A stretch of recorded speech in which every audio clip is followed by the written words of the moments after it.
우리가 어떤 선택을 할 때, 그 물건을 선택한다든지, 뭐 어떤 걸 선택을 할 때, 그 대상에 대해서 이제 판단을 합니다.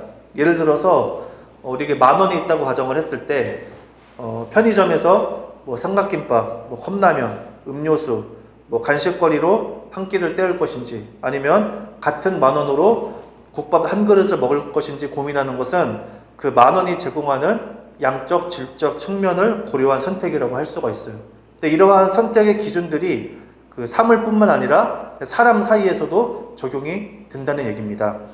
어떤 뭐 비즈니스 관계라든지 아니면은 뭐 연애 상대, 또 배우자를 물색하는 과정에서 또는 또 회사에서 사람을 뽑는다든지 할 때 어떤 기준들을 정해놓고 그 기준에 부합한 사람을 찾습니다. 근데 여기서 중요한 거는 사물이든 사람이든 우리는 우선순위를 정하여 나름의 평가를 마친 뒤에 선택을 한다는 사실이에요. 그럼 현재 세상에서 우선순위로 두는 게 무엇이냐라고 했을 때 바로 경제성입니다. 경제성. 쉽게 말하면은 가성비, 가격 대비 성능을 따집니다. 물건을 고를 때는 물론이거니와 이 사람을 고를 때도 가성비를 따져요. 뭐 일을 시킬 때, 누군가를 일을 시킬 때 우리가 최저임금이 있죠. 그렇죠? 근데 최저임금이 있는데 우리가 그런 경험을 했을 거예요. 뭐 같은 뭐 어떤 커피 업체 이름을 언급하긴 그렇지만 유명한 프랜차이즈 커피집이 있습니다. 근데 어떤 집은 사람이 별로 없어요. 갈 때마다 황해. 근데 거기 알바생들은 같은 시급을 받고 일을 적게 하겠고, 또 어느 커피 전문집은 사람이 막 바글바글해요. 정신이 없어. 근데 그 알바생도 똑같은 시급을 받고 일을 할 거란 말이에요. 그렇듯이 그 일을 시킬 때 같은 돈이 들어간다면은 어떤 사람을 고르느냐? 이왕이면 몸과 정신이 건강한 사람, 또 해당 분야에 경력이 있는 사람을 원하겠죠. 또 결혼 시장에서도 뭘 봅니까? 뭐 적당한 가정 환경, 뭐 적당한 직장, 적당한 외모, 뭐 적당한 성격의 소유자를 찾습니다. 그래서 뭐 다 좋을 수 없다는 걸 알기 때문에 사람을 선택할 때도 가성비를 찾는다는 얘기죠. 사람에게서도 가성비, 이 경제성을 최우선 순위로 두는 이러한 상황 가운데서 우리가 생각해야 되는 명언이 하나 있습니다. 이 도산 안창원 선생님이 이런 얘기를 했는데, 사람이 되고자 공부하지 말고 먼저 사람이 되어라 라는 말을 했다고 해요. 또 서양에서는 humans first, professionals second. 그러니까 사람이 먼저, 전문가는 그 다음. 그러니까 이거는 동서양을 막론하고 사람이 먼저 되는 게 중요하다는 거를 인류는 그걸 알고 있었다는 얘기죠. 그러니까 지식보다 인품을 갖추는 게 중요하다라는 그 얘기입니다. 그래서 이 직업 이전에 사람이 되어야, 왜 그게 중요하냐? 사람이 되는 게 먼저가 돼야지 사회가 건강해진다는 사실을 인류가 역사 속에서 그걸 깨달은 거예요. 예를 들어서 뭐 우리가 쉽게 말하는 공직자들, 뭐 판검사, 뭐 그런 사람들이 사람이 안 되면 어떻게 됩니까? 공정하게 재판을 안 하고 그렇게 하겠죠. 그리고 뭐 의사도 사람을 살리고자 하는 마음이 먼저 있어야지 의술이 좋는 게 먼저가 되면은 그 의술을 가지고 어떻게 해요? 돈벌이로 삼는 도구로 이용하는.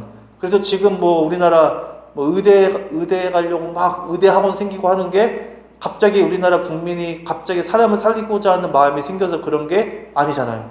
뭐예요? 그 의술이 돈이 되니까 그걸 가지고 하는 거. 그러니까 사람이 먼저 되어야 된다는 거는 바로 그런 거를 가리킵니다. 뭐 하다못해 뭐 기업인은 물론이거니와 뭐 소상공인도 마찬가지예요. 뭐 같은 물건을 팔아도 뭐 덤탱이를 씌운다든지 아니면은 뭐 품질이 안 좋은 거를 좋은 걸로 둔갑해서 판다든지, 그러면은 사회적으로 어떻게 됩니까? 공공윤리가 무너지고 어떤 인간성, 인권적인 부분도 침해가 된다는 얘기예요. 그러니까 인간을 기능적으로만 생각하면은 그렇게 된다. 그 얘가 우리가 잘 아는 전태일 사건이잖아요. 그렇죠? 우리는 기계가 아니다. 그게 그 뭐예요? 인간을 그렇게 가성비, 산업혁명 이후에 그 발생된 어떤 현상이죠. 인간을 되게 기계화시키고 되게 기능 하나의 부품으로 생각하는 공장화가 되면서 그렇게 됐는데, 그런 겁니다. 그런 거. 인간이 먼저 안 되면은 그런 일들이 발생을 해요. 근데 이제 기능적인 인간은 점점 어디에 점점 지금 이양되고 있습니까? AI. 최근에 기사 보니까 현대차에서 이제 뭐 휴머노이드 로봇을 이제 들어온다고 막 그거를 검토한다고 하니까 노조가 난리가 났죠. 그 로봇이 그냥 단순히 뭐 이게 아니라 막 들고 앉았다 일어났다 다 하는 거예요. 근데 24시간 쉬질 않아요. 그리고 그 기계 사는 거랑 유지비 다 해도 인건비보다 더 적게 드는 거예요. 그러니까 기업 입장에서 어떻게 돼요? 당연히 내가 기업이라도 로봇을 들여오겠죠. 이거는 막을 수가 없어요. 이거는 언젠가 우리는 다 뺏깁니다. 기계가 인간이 반복 노동, 단순 노동은 다 기계에게 빼앗기는 것은 이미 정해진 사실이에요. 단지 그게 얼마나 진행되느냐가 문제인데 뭐 그런 것들. 이러한 상황 속에서 그리스도인은 어떨까를 생각해 보면 우리도 크게 다르지 않다는 얘기입니다. 우스갯소리로 여러 가지 예가 있지만 교인들이 결혼할 때 어떻게 합니까? 조건을 더 본다, 덜 본다? 더 본다는 얘기를 우리가 신신찮게 들어요. 왜냐? 왜 그럴까요? 세상 사람들과 마찬가지로 경제성을 똑같이 추구해요. 가성비는 똑같이 추구하는데 거기다가 뭘 더 추가해야 돼요? 신앙까지 추가가 돼야 되잖아요. 그러니까 더 많이 봅니다. 누군가는 믿음을 중점적으로 봐야지 뭐 그런 걸 따지냐라고 말하면은 할 말은 없어요. 하지만 신앙만 있고 신앙만 있는 사람을 만나기에는 두려움이 있어요. 뭔 두려움이에요? 그것만 있고 나머지는 없을 것만 같은 두려움. 신앙만 있고 나머지는 바닥일 것만 같은 그거를 감당할 자신이 없어서 두려워합니다. 그러면서 내 마음속으로는 현실은 신앙만으로 살아갈 수 없기 때문에 그런 어쩔 수 없다라는 그런 어떤 생각들을 하겠죠. 그래서 많은 그리스도인이 세상의 기준, 법칙 안에서 신앙을 갖고 살아가려고 하니까 매우 힘들고 어려워합니다. 누군가 이런 얘기를 했어요. 세상에서 크리스천으로 사는 게 너무 어렵다. 뭐 선생이라는 직업으로, 의사라는 직업으로, 뭐 일반 회사원으로서 그리스도인으로 사는 게 매우 어렵다라고 그렇게 얘기를 하니 누군가가 또 여기에 대해서 이렇게 답을 합니다. 우리는 세상에서 그리스도인으로 사는 게 아니라 그리스도인으로 세상을 살아가는 것이다 라고 어떤 말장난 같지만 분명한 차이가 있죠. 바로 우선순위에 관한 문제입니다. 뭐 우리가 누군가를 가리켰을 때 저 사람 참 사람이 됐다, 참 된 사람이다 라고 할 때 그 된 사람의 기준은 뭐냐? 부탁하면 잘 들어주고 싫은 소리에도 긍정적으로 반응해주는 그런 게 아니란 얘기예요. 우리나라 사람들이 특히 이 착한 사람, 좋은 사람이 어떤 기준, 지금은 모르겠는데 그냥 말 없이 내내 하는 사람들을 그냥 좋은 사람으로 여기는 그런 경향이 있어요. 그 사람에 대해서 알아보려고 하지 않고 사람이 좋은 걸 알려면 그 사람의 삶을 봐야 됩니다. 삶을 봐야 되는데 어떤 나에 대한 태도만 보는 거예요. 태도. 그냥 부탁하면 웃으면서 들어주고 그냥 웃고 그냥 밝고 그냥 뭐 싹싹하고 이러면 사람 좋은 사람이에요. 근데 그런 사람이 어떤 삶을 살아가는지는 관심이 없죠. 이게 되게 중요한 겁니다. 그런 게 아니라는 거예요. 사람이 됐다라고 했을 때 된 사람은 그런 게 아니라 상대방의 입장과 필요를 고려하여 자기를 희생하여 배려해 주는 게 사람이 된 겁니다. 그러니까 한마디로 자기 희생 없이는 사람이 될 수가 없다. 이는 예수님께서 말씀하신 이웃사랑과도 맥락이 통합니다. 인성과 능력은 반비례한다는 고정관념이 은근히 존재해요. 그러니까 사람이 좋으면은 능력이 좀 떨어진다. 능력이 좋으면은 사람이 좀 좀 승질이 들었다. 약 그런 것들이 우리 안에 은근히 그런 고정관념이 있습니다. 그러니까 다 좋을 수 없다는 얘기죠. 그러나 우리가 한번 생각을 해봅시다. 자기를 희생하여 상대방의 필요와 요구를 채워주고자 하는 사람이 사회적으로 도태된다는 것은 말이 안 됩니다. 그런 사람은 어느 위치에 있든지 상대방의 필요와 요구를 파악해서 자기 몫을 책임감 있고 성실하게 해낼 거예요. 그래서 그런 사람의 또 특징이 뭐냐면은 우선순위가 있다는 겁니다. 가정에게 먼저 그렇게 하고, 그 다음에 직장, 그 다음에 사회라는 어떤 우선순위의 어떤 순서가 있습니다. 뭐 예를 들어서 가정은 내팽개치고 뭐 직장 및 사회에서만 인정받는 거, 그 남을 희생하여 자기 만족을 하는 사람이에요. 그 사람은 그렇잖아요. 가정, 나 말고 가족을 희생해서 직장 및 사회에서 인정받는 거, 그런 사람 많잖아요. 직장 밖에서는 뭐예요? 좋은 사람이에요. 저 사람 참 사람이 됐다. 근데 가정은 신경 쓰지 않는다면 그 사람 뭡니까? 가족을 희생해서 자기 만족을 채우는 사람이라는 거예요. 그래서 밖에서는 사람 좋다는 소리를 들을지 몰라도 실상은 그렇지 않다. 가면일 뿐이다. 라는 겁니다. 그러니까 대부분 가면인 케이스가 많다는 얘기예요. 제 말은. 진짜 사람이 된다는 게 쉽지 않다는 그 얘기입니다. 제가 서론이 길었으나 제가 말씀드리고 싶은 부분은 이거예요.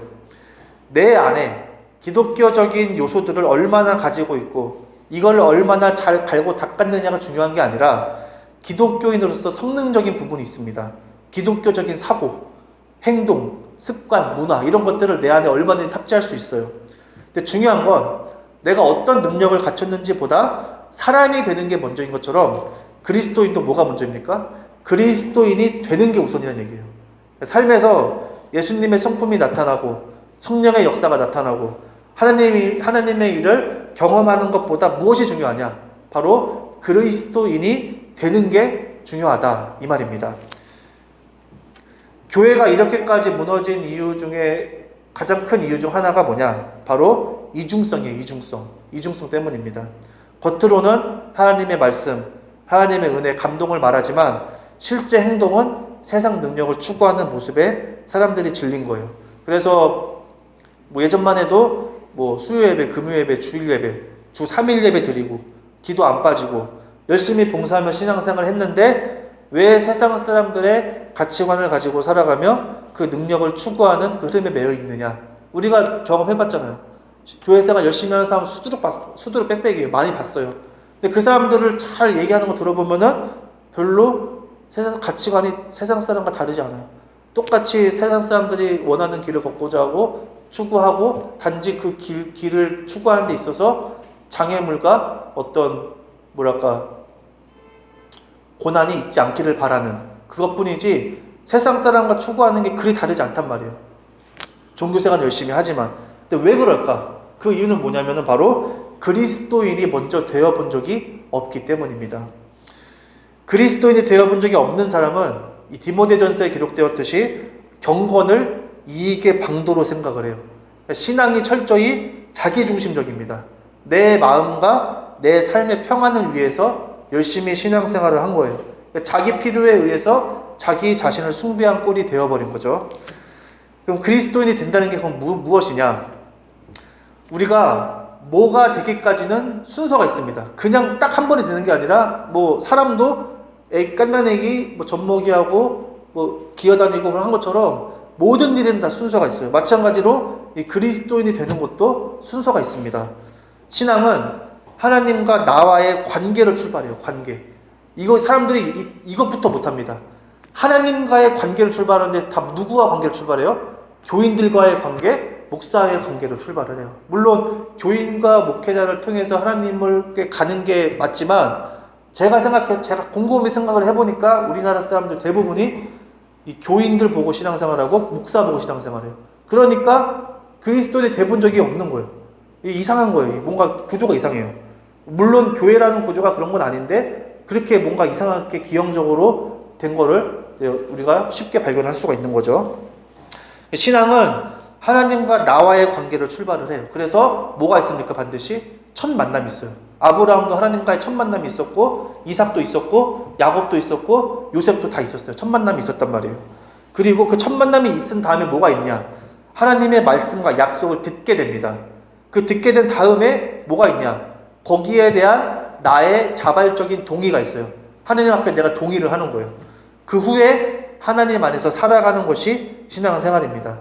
그래서 믿음으로 거듭난 후 이 거듭난 사람으로서 하나님과 동행하는 게 그리스도인의 우선순위이며 그 안에 다양한 직업적 삶의 모습이 있는 거예요. 순서가 그렇다는 얘기입니다. 즉 먼저 하나님의 자녀, 그리스도인이 되고 그 다음 그리스도인으로 어떤 일을 하며 사는가가 순서라는 얘기예요. 오늘 본문에 이 그리스도인에 대해서 말해주고 있습니다. 뭐라고 합니까? 환난, 궁핍, 고난 가운데서도 어떻게 했냐면 깨끗함과, 깨끗하다는 거는 말 그대로 지저분해지지 않는다는 거예요. 우리가 삶이 어려워지면 삶이 어떻게 됩니까? 자존심 다 버리고 그렇잖아요. 지저분해지는 사람이 있어요. 지저분해지는 사람. 예를 들어서 예전에는 새치기가 안 했는데 먹고 사는 게 힘들어. 근데 무슨 1+1 세일인데 선착순 50명만 한대요. 그러면은 이제 옛날에는 느긋하게 기다렸는데 이제는 먹고 살기 힘드니까 막 새치기 하고 어떻게든 막 하려고 막 사람이 그렇게 된다니까요. 나는 안 그럴 것 같죠? 그렇게 되는 거는 종이 한 장 차이예요. 그렇게 되는 거예요. 별것도 아닌 것에 지저분해지는 거. 근데 그리스도인은 환난과 공포가 고난 가운데서 깨끗하대요. 그리고 지식이 있대. 어떤 지식이에요? 내가 아무리 힘들고 어려워도 말씀으로 방향성과 분별력을 잃지 않는다는 얘기입니다. 그리고 오래 참는데요. 내가 환난과 공포가 고난 가운데서도 주님의 뜻을 존중하고 기다리는 거예요. 그리고 성령의 감화, 말할 수 없는 놀라운 은혜와 경험이 있고, 이 상황에서 내가 이런 평안이 있을 수 없고 이런 기쁨이 있을 수 없는데 그런 걸 무엇을 통해 경험을 해요? 성령의 감화를 통해 경험을 한다는 얘기예요.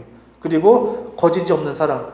사람이 힘들면은 사랑이 나옵니까? 사랑은커녕 친절해지기도 힘들어요.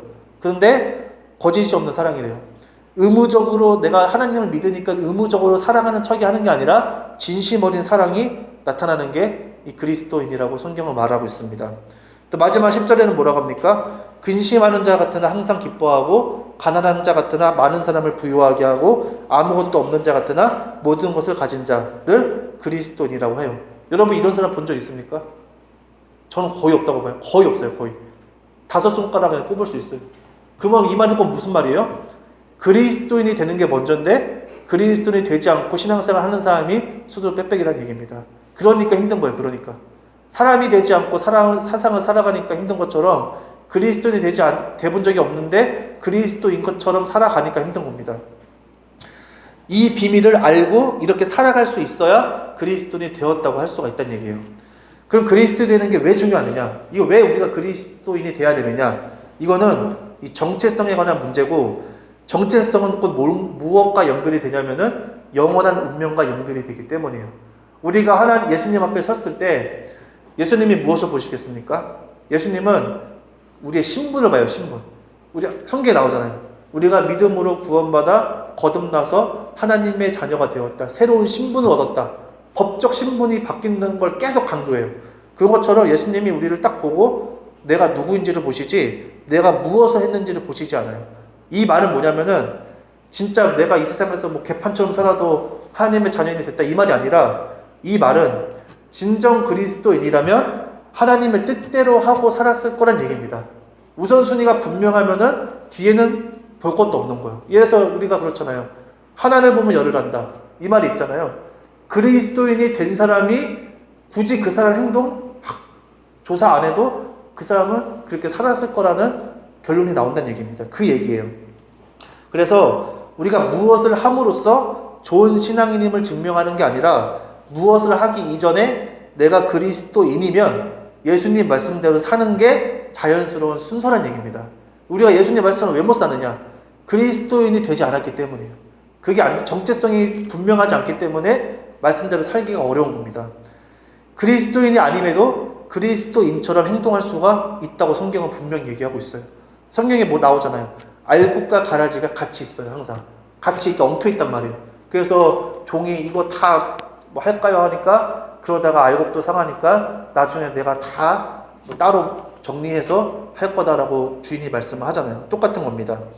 그래서 그리스도인이 아님에도 그리스도인처럼 행동하면 어떻게 됩니까? 예수님이 부인합니다. 내가 너를 모른다. 이게 되는 거예요.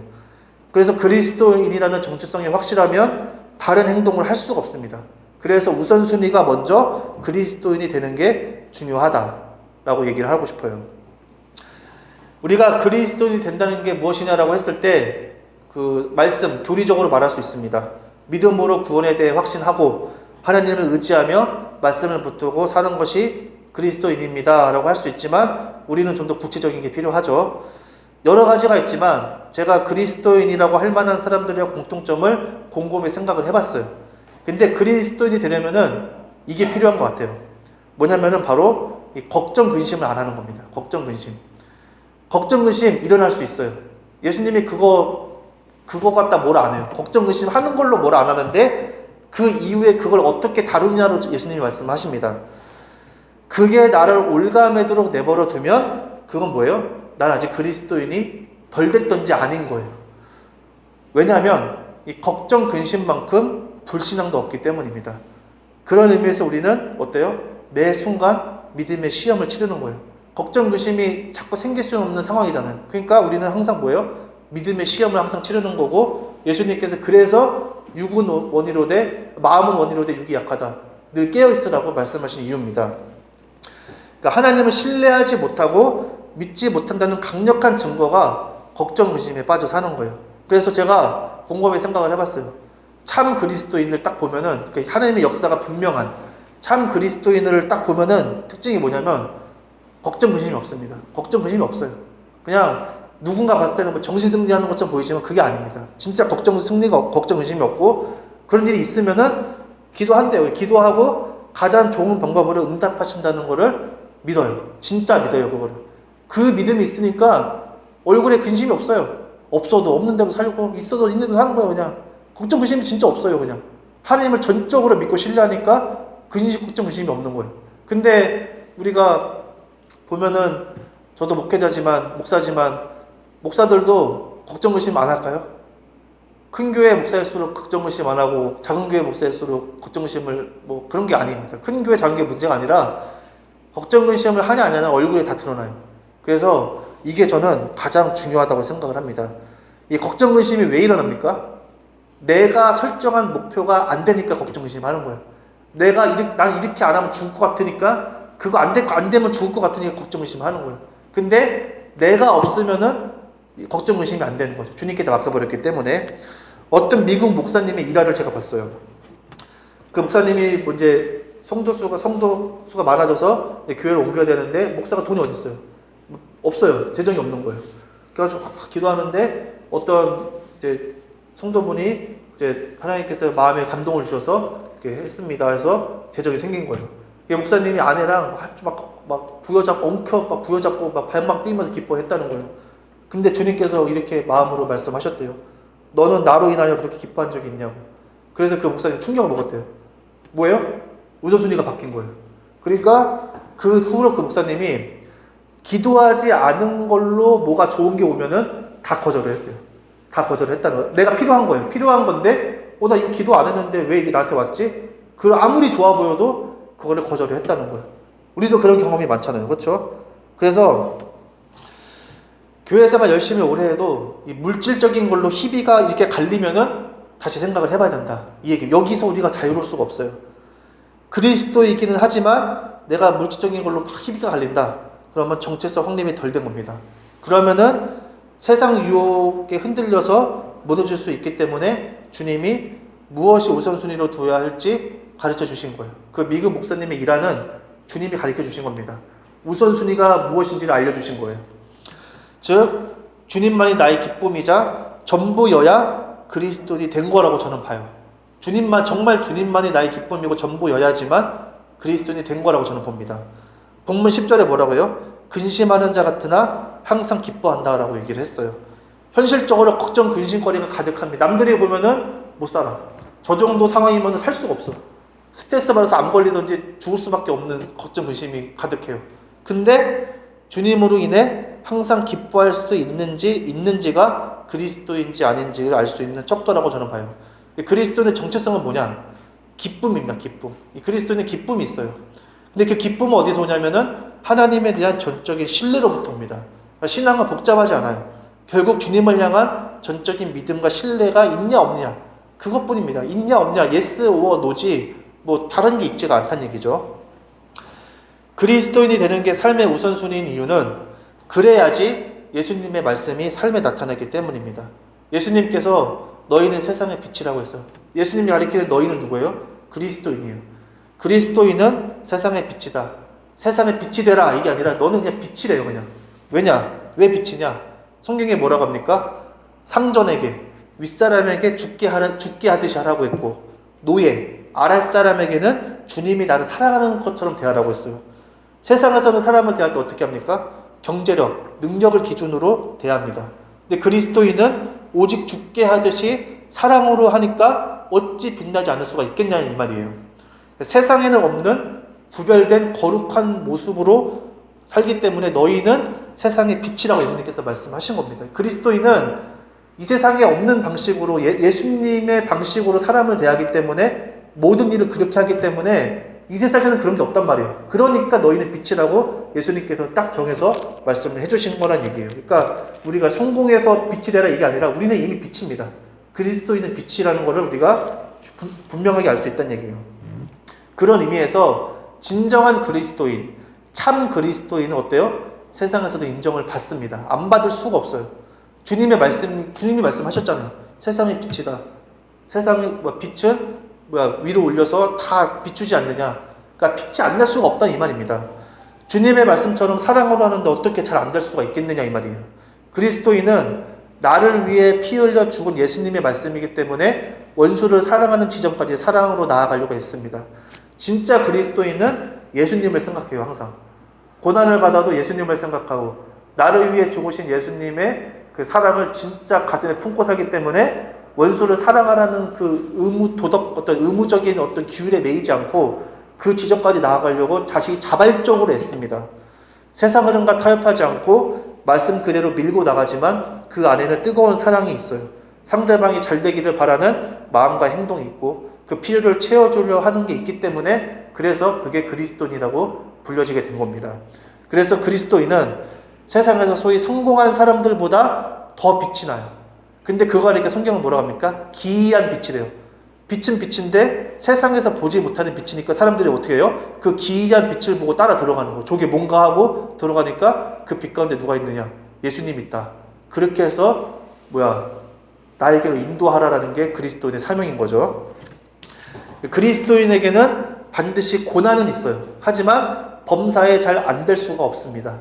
예수님께서 왜 그래요? 예수님께서 끝까지 내가 너희와 함께 하신다고 약속을 하셨기 때문에 함께하면 끝난 겁니다. 이 믿음으로 갈리는 거예요. 결국에는 마침내 주 안에서 하나님의 은혜 안에서 우리는 잘 됩니다. 그리스도인은 잘 될 수밖에 없는 운명을 타고났어요. 그러니까 기뻐하는 거예요. 우리 그리스도인은 자기 운명의 결과를 알거든요. 이 과정이 힘들다는 건 상관 안 하고 내 끝이 어떤지를 알기 때문에 항상 기뻐할 수 있는 거예요. 그리스도인이 되려면 어떻게 되느냐? 우리가 겸손하게 하나님의 은혜를 간구해야 됩니다. 이거는 내가 그리스도인이 되고 싶다고 되는 게 아니에요. 주권이 하나님께 있어야 됩니다. 우선순위를 하나님께 두는 의식적인 훈련이 필요해요. 계속. 그래서 하나님의 은혜 가운데 살아가고자 하는 결단과 집중이 있어야 됩니다. 믿음과 결단을 가지고 믿음으로 집중을 해야 돼요. 내가 내 생각과 내 계획으로 살아가고자 하는 게 아니라 하나님 전적으로 하나님의 은혜 가운데 내가 살아가겠다는 결단, 그리고 거기에 대한 믿음이 거기에 집중을 해야 돼요. 내 계획과 내 생각을 하나님 앞에 내려놔야 됩니다. 이게 쉽지 않죠. 그 가운데 하나님께서 뭘 주시냐? 이 신락 같은 은혜를 주셔요. 그때 그거를 얼른 붙잡고 기도로 깨어 있으려고 발버둥을 쳐야 됩니다. 하나님이 주실 때 은혜를 주실 때가 있어요. 그때 얼른 그거 붙잡아서 교회 나와서 기도하라는 게 아니라 이 마음속으로 하나님께 진심으로 기도하고 그렇게 쭉쭉쭉 나아가는 게 중요합니다.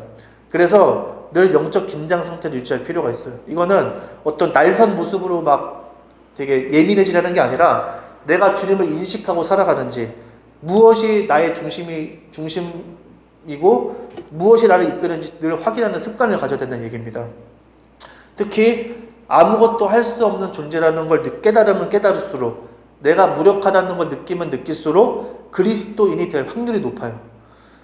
내가 뭘 해보겠다는 원대한 포부를 가진 사람치고 그리스도인의 정체성을 가진 사람은 없습니다. 내가 죽고 예수님으로 인해 사는 게 그리스도인의 정체성이기 때문이에요. 내가 할 줄 아는 게 많아지면, 그렇다는 생각이 들면은 인간은 주님을 바라보지가 않습니다. 이거는 목회자 하랩이라도 인간인 이상 어쩔 수가 없어요. 내가 할 줄 아는 게 많아지고 내가 이렇게 손에 뭐가 들려 있으면은 주님을 바라보기 쉽지 않아요. 정체성이 흐려집니다. 그래서 부자가 천국에 들어가기 어렵다는 게 그 말이에요. 불가능한 게 아니라 매우 어렵다고 그랬어요. 왜냐? 주님을 바라보기 힘들어요. 인간이 가지고 있는 특성상. 신앙 안에서 잘 나가다가 넘어지는 사람이 다 보면 왜 그래요? 손에 점점 뭐가 많아지니까 점점 정체성이 흐려지기 때문입니다. 그래서 그리스도인은 주님만을 전적으로 신뢰하고 따라요. 나를 부인하는 사람들이기 때문에 그렇습니다. 그래서 진짜 내가 그리스도인이 되고자 한다면은 내가 원하는 건 없어야 돼요. 내가 원하는 게 없고, 내가 원하는 게 없다고 해서 나의 어떤 개인의 어떤 개성이 박탈당하고 이게 아닙니다. 나는 원하는 게 없지만 그거보다 더한 게 나한테 있어요. 뭐예요? 주님께서 나의 필요를 더 잘하시고 채워주신다는 믿음이 더 우선인 거예요. 그러니까 내가 원하는 것보다 하나님이 주신 게 알고 보니 나한테 가장 필요했다라는 거를 깨닫는 거. 그것이 있으려면 뭐가 필요합니까? 믿음이 필요한 거죠. 그래서 그 믿음으로 사는 거예요. 죽음에 이르기까지 주님이 나와 함께 하시기 때문에 그 어디나 하늘나라다 라고 믿어 의심치 않는 게 그리스도인이다, 이 얘기입니다. 이거는 여러분 이거를 종교적 행위로 이게 됩니까? 절대 안 돼요. 교회에서 뭐 열심히 어떤 종교적인 행위 열심히 한다고 이 수준에 이룰 수가 없습니다. 전적으로 뭐예요? 하나님과 관계, 그리고 하나님 앞에 나의 이 마음과 자세입니다. 결단, 태도, 진심, 이런 것들로 그리스도인이 되는 거지 어떤 행위로 되는 게 아니라는 얘기예요. 그래서 먼저 그리스도인이 되는 게 중요하다. 그래야 우리가 무슨 일을 하든 어떤 상황에 부딪히든 흔들리지 않을 뿐더러 오히려 그런 상황에 그리스도인은 어떻습니까? 더 빛이 나는 거예요.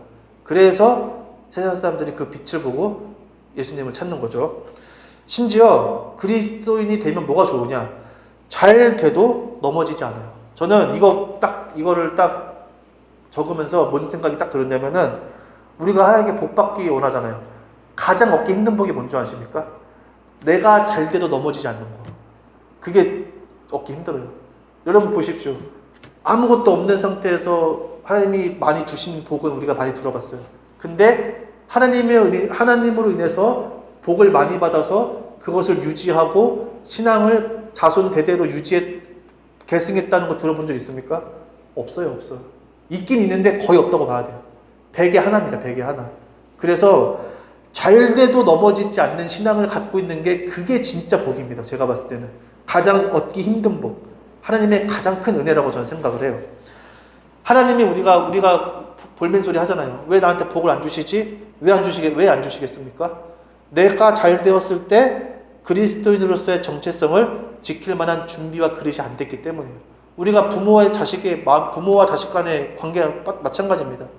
자식한테 주면은 자식한테 해가 될 거 뻔히 아는데 주는 부모가 어디 있어요? 똑같은 거예요. 하나님께서 나를 지켜주시려고 그러는 것이지 뭐 그런 게 아니라는 얘기입니다. 잘 되는 게 더 독이 될 수도 있다. 그리스도인이 덜 되었기 때문에 그런 것일 수 있다라는 생각을 우리가 한 번쯤 해봐야 됩니다. 마치고자 합니다. 세상에 있는 거 아무것도 못 가져가요. 생각을 해봤어요. 가져갈 수 있는 게 아무것도 없어요. 가족도 못 데리고 가고, 뭐 재산, 뭐 경력 다 가져갈 수 없어요. 하나님이 내일 부르면 다 놓고 가야 돼요, 그냥. 근데 뭐만 남느냐? 하나님과 나와의 관계, 그리고 하나님과 나와 함께 했던 이 삶의 기록들, 그걸로 주님은 판단하시는 거예요. 네가 나와 함께 우리가 이렇게 했지, 일기, 동행일기, 그걸로만 주님은 판단하신다는 얘기예요. 내가 어떤 인생을 살면서 하나님도 믿었다가 아니라 하나님과 함께한 인생 가운데 그리스도인으로 주님과 함께 세상을 살아가는데 여러 일이 있었습니다 라고 그런 고백을 예수님께 하는 우리 모두가 되기를 주님의 이름으로 축원합니다. 기도하겠습니다.